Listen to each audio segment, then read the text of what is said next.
اعوذ باللہ السمیع العلیم من الشیطان الرجیم من حمزہ ونفخہ ونفثہ۔ سورہ بقرہ کی آیت نمبر 172 اور 173 میں اللہ رب العالمین کا ارشاد گرامی ہے، اے ایمان والوں، جو پاکیزہ چیزیں ہم نے تمہیں عطا فرمائی ہیں ان میں سے کھاؤ پیو، اور اگر تم صرف اللہ کی عبادت کرتے ہو تو اس کا شکر بھی ادا کرو۔ بے شک اللہ نے تم پر مردار، خون، خنزیر کا گوشت اور وہ چیز جس پر غیر اللہ کا نام لیا جائے یہ حرام کر دی گئی ہیں، البتہ جو شخص فاقہ سے مجبور ہو جائے تو اس پر ان چیزوں کے کھا لینے کا کوئی گناہ نہیں ہوگا، بشرطے کہ اللہ کی نافرمانی کی نیت نہ ہو اور نہ حد سے تجاوز کرے۔ ایسی حالت میں حرام چیزیں کھا لینے کو اللہ معاف کر دے گا، کیونکہ بے شک اللہ معاف کرنے والا، رحم کرنے والا ہے۔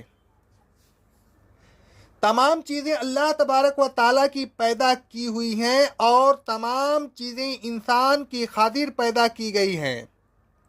خصوصاً زمین کی تمام چیزیں کسی نہ کسی لحاظ سے انسانوں کی ضرورت پر پورا کرنے اور انسانوں کو فائدہ پہنچانے کے لیے پیدا کی گئی ہیں۔ اللہ تبارک و تعالیٰ فرماتا ہے سورہ بقرہ کی آیت نمبر 29 میں، اللہ تعالیٰ ہی ہے جس نے زمین کی تمام چیزیں تمہارے لیے پیدا کی۔ اللہ تبارک و تعالیٰ ہی نے زمین کی تمام چیزوں کو پیدا کیا، پھر اللہ تبارک و تعالیٰ ہی نے وہ چیزیں انسانوں کے تصرف میں دیں۔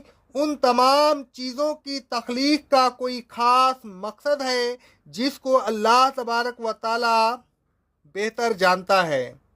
ان چیزوں میں سے اللہ تبارک و تعالیٰ نے صرف ان چیزوں کے کھانے کی اجازت دی جو انسانوں کے لیے روحانی و جسمانی طور پر مفید تھی، اور ان چیزوں کو جو انسانوں کے لیے روحانی و جسمانی طور پر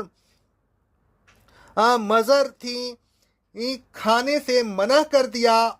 وہ چیزیں جنہیں کھانے کی اجازت دی حلال و پاکیزہ کہلاتی ہیں، اور وہ چیزیں جنہیں کھانے سے منع کر دیا گیا حرام اور خبیث کہلاتی ہیں۔ اللہ تبارک و تعالیٰ نے قرآن مجید میں بار بار اس بات پر زور دیا کہ صرف حلال اور پاکیزہ چیزیں کھاؤ۔ اللہ تبارک و تعالیٰ فرماتا ہے سورہ بقرہ کی آیت نمبر 168 میں، اے لوگوں، زمین کی وہ چیزیں کھاؤ جو حلال و طیب ہیں۔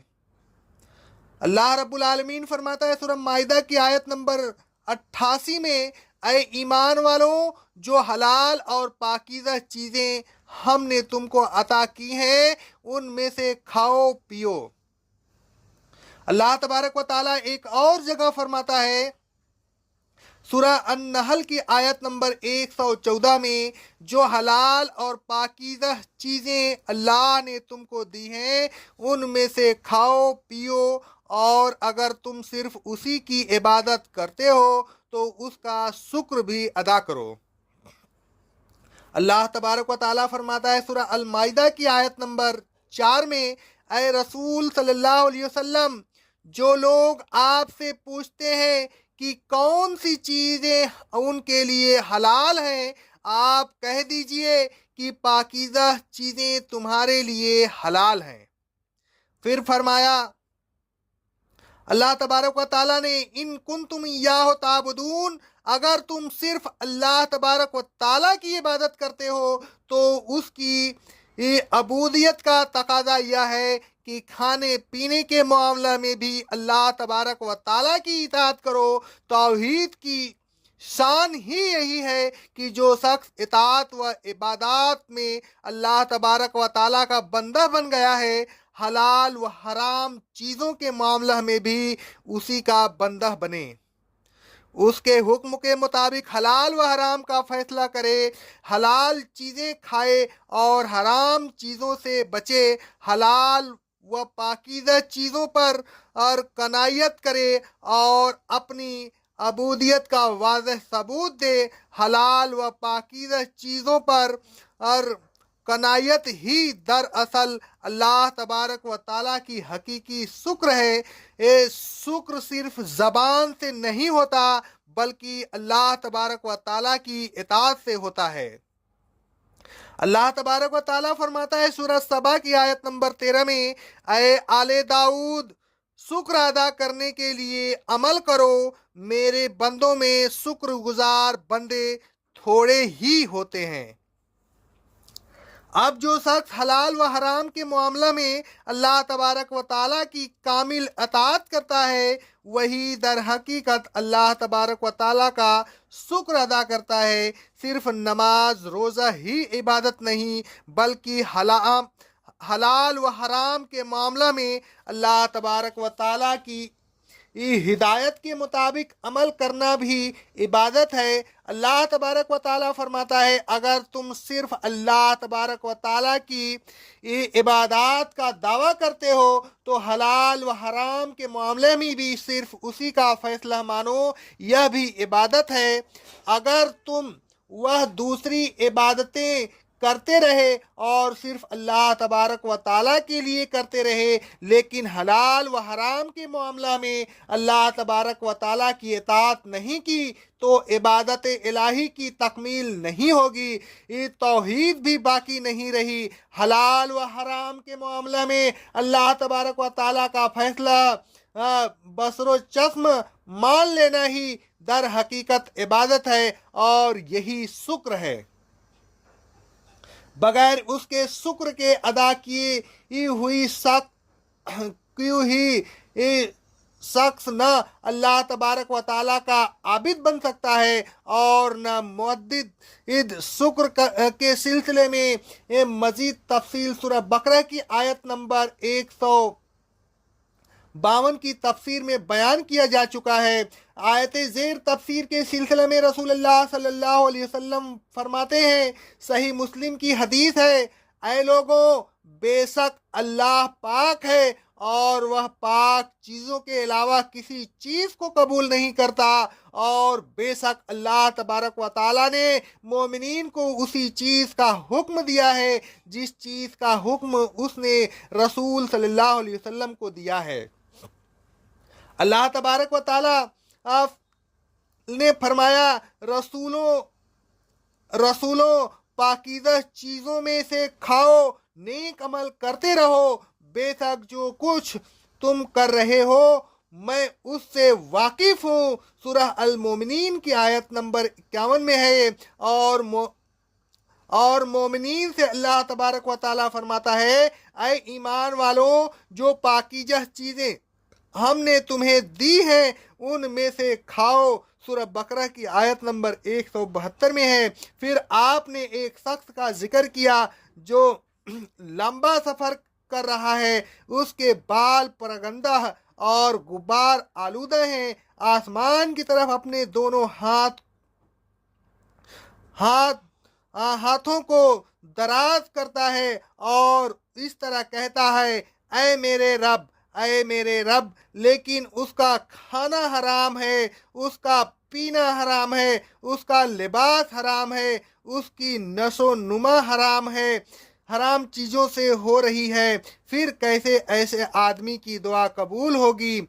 इस हदीस से मालूम हुआ कि हराम चीज़ खाने, हराम चीज़ पीने, हराम कपड़े पहनने और हराम कमाई से अपनी परवरिश करने वाले की दुआ कबूल नहीं होती। जिस शख्स की कमाई हराम हो उसकी हर चीज़ जो उस कमाई से खरीदी जाएगी हराम होगी और हराम चीज़ के इस्तेमाल करने वाले की दुआ कबूल नहीं होती, ख्वाह वह कैसा ही मुसीबत ज़दा, परेशान हाल और गरीबुल वतन क्यों न हो।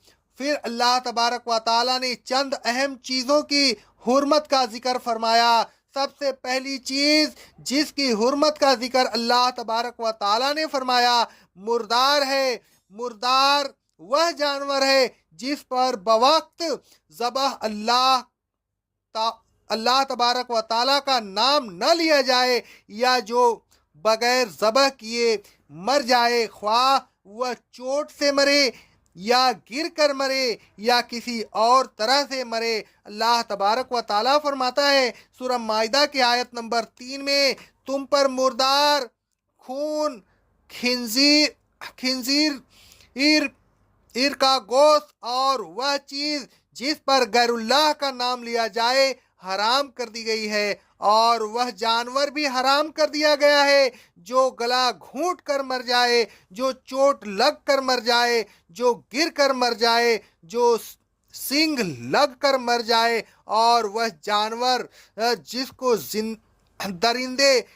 दरिंदे खा जाएं, सिवाय उस सूरत के कि मरने से पहले तुम उसको ज़बह कर लो। मंदरदह बाला आयत से मालूम हुआ कि हलाल जानवरों में से खुद मर जाने वाले जानवर के अलावा वह जानवर भी मुर्दार हैं जो गला घूंट कर, चोट लग कर, गिर कर, सींग लग कर या किसी दरिंदे के शिकार करने की वजह से मर जाए। हाँ, अगर मरने से पहले उन जानवरों को ज़बह कर लिया जाए तो फिर वह हलाल हो जाएंगी। अल्लाह तबारक व ताला फरमाता है सूरह अनआम की आयत नंबर 121 में, जिस जानवर पर अल्लाह तबारक व ताला का नाम न लिया जाए उसे न खाओ, उसका खाना गुनाह है। इस आयत से मालूम हुआ कि वह जानवर भी मुर्दार है जिस पर अल्लाह तबारक व ताला का नाम न लिया जाए। रसूल सल्लल्लाहु अलैहि वसल्लम फरमाते हैं, सही बुखारी की हदीस है, जो चीज़ भी खून बहा दे और ज़बह करते वक्त अल्लाह का नाम लिया जाए तो उसे खा लिया करो, अलबत्ता नाखून और दांत से ज़बह न करो। नाखून तो हबसी लोगों की छुरी है और दांत हड्डी है। बकिया बयान इंशाअल्लाह अगली किस्त में बयान किया जाएगा। अक़ौलु क़ौली हाज़ा, अस्तग़फ़िरुल्लाह, अस्तग़फ़िरुल्लाह, अस्तग़फ़िरुल्लाह।